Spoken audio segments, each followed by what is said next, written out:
नाशिकात मनसेचं गाजर आंदोलन, शेतकरी कर्जमाफीसाठी मनसे रस्त्यावर।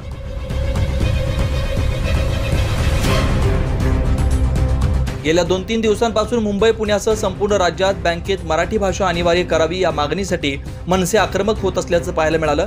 तर नाशिकमध्ये शेतकऱ्यांच्या प्रश्नावरून देखील मनसेच्या वतीने विविध मागण्यांसाठी एक दिवसीय लक्षणीय आंदोलन करण्यात आलं।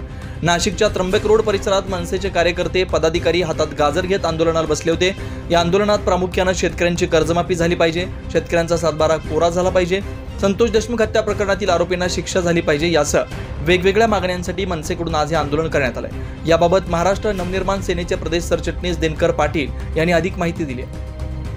महाराष्ट्रातलं महायुतीचं जे सरकार आहे, भारतीय जनता पार्टी, शिवसेना, राष्ट्रवादी यांनी सत्तेवर येण्या अगोदर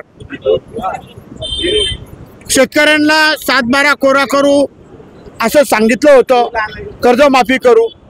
परंतु त्यांनी कर्जमाफी न करता 4-5 दिवसापूर्वी अजितदादा पवार, एकनाथराव शिंदे साहेब, देवेंद्रजी फडणवीस साहेब या तिघांनी सांगितलं शेतकऱ्यांना की तुम्ही कर्ज भरून टाका आमच्याकडं, आम्ही तुम्हाला कर्जमाफी करणार नाही। त्यांनी शेतकऱ्यांना गाजर दाखवलं, शेतकऱ्यांना फसवलंय। त्यामुळे आम्ही हे गाजर घेऊन इथं बसलेलो आहे। त्यांनी कर्जमाफी करावी ही आमची महाराष्ट्र नवनिर्माण सेनेच्या माध्यमातून सरकारला विनंती आहे।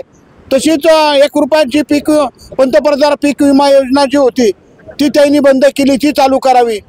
संतोष देशमुखच्या मारेकऱ्यांना फाशीची शिक्षा व्हावी, सोमनाथ सूर्यवंशीच्या मारेकऱ्यांवर कार्यवाही व्हावी, यासाठी आज आम्ही या ठिकाणी महाराष्ट्र नवनिर्माण सेनेचे सर्व कार्यकर्ते या ठिकाणी बसलेले आहोत।